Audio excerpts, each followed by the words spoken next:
नाज़रीन, डिपलो खां Badin वींदड़ main road मरम्मत न थियण करे तबाह थी वियो आहे, जे सबब हादसा रोज़ जो मामूल बणियल आहिनि।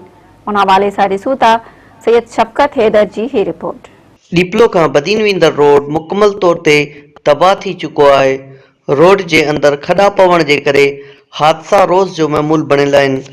रोड ते लॻंदड़ केतिरनि ई ॻोठनि जा माण्हू काफ़ी मुश्किलातुनि खे मुंहुं ॾेई रहिया आहिनि, जॾहिं त ॻोठनि खां मरीज़ डिपलो खणी अचण बि वॾी मुश्किल थी वियो आहे। मुख़्तलिफ़ ॻोठनि जे माण्हुनि ऐं रोड तां गुज़रंदड़ माण्हुनि मेरहान टीवी सां पंहिंजा वीचार हिन रीति वंडिया। तमामु शुक्रगुज़ार आहियां जो मेहरान टीवी वारनि जो, जंहिं असांखे क़ीमती वक़्तु ॾिनो।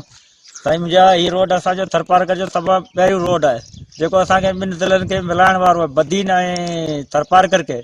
हिन रोड जी हालत तमामु ख़राब थी चुकी आहे। तव्हां वञी अॻियां ॾिसंदा त हिन रोड खे जॻह जॻह तां बरसातनि जी वजह सां फाटी तक़रीबन ख़तमु थी चुको आहे ऐं हिन रोड जी का मरम्मत वग़ैरह थिए ई कोन थी। अगरि थिए थी सिर्फ़ु कागज़नि में पूरी आहे।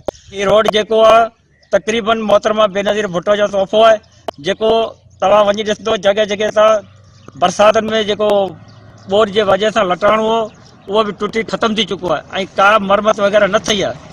ऐं असां तव्हांखे आला अख़्तियारनि खे ॾिसी थरपारकर खे ऐं असांजे मौजूदु MP MNA खे पुरज़ोर अपील कंदासीं त ड्राई महिरबानी असांजे हिन देरीना मसइले खे हल कयो वञे ऐं हितां असां अव्हांजा शुक्रगुज़ार रहंदासीं। रोड तमाम अली बंदर खां वठी डिपलो ताईं रोड तमाम टुटल है।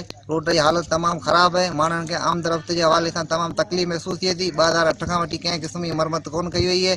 जेके बि तव्हांजा नुमाइंदा आहिनि सिर्फ़ु ॻाल्हियूं करे हलिया था वञनि, कंहिं बि कमु कोन कयो आहे। सिर्फ़ु वार वार ग़ुलामी में कमु करायो हो, तंहिंखां पोइ कंहिं बि कमु कोन कयो आहे। हिन रोड जी हालत तमामु ख़राब है। महिरबानी गुज़ारिश था कयूं त असांखे रोड ठाराए ॾिनो वञे।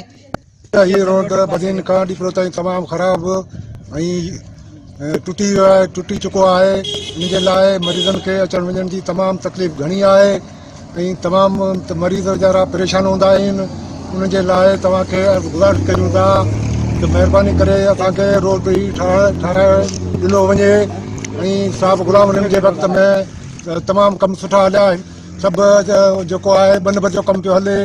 हितां असां 24 कलाक हितां असांजी गस आहे, हितां रोज़ अचण वञण आहे ऐं हितां कुदरती असां वटि अस्पताल बि उतां खां मरीज़ रेफर कंदा आहिनि डिपले तो डिपले वारा बि चवंदा आहिनि हितां खणी हैदराबाद। हाणे डिपले ताईं बि पुॼी सघे एतिरो रोड में को कम ई कोन थियो। रोड में रोड सॼो ख़राबु लॻो पियो, डिपले ताईं बि नथो पुॼी सघे त हैदराबाद किथे माण्हू पुॼी सघंदो या।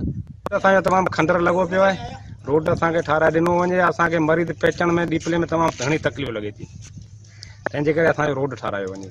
इन्हनि हितां जे चूंडियल नुमाइंदनि वज़ीर आला सिंध सैयद मुराद अली शाह ऐं ॿियनि वस वारनि खां अपील कई आहे त असांखे ही रोड जल्द खां जल्द ठाराए ॾिनो वञे त जीअं असां काफ़ी मुश्किलातुनि खां बची सघूं।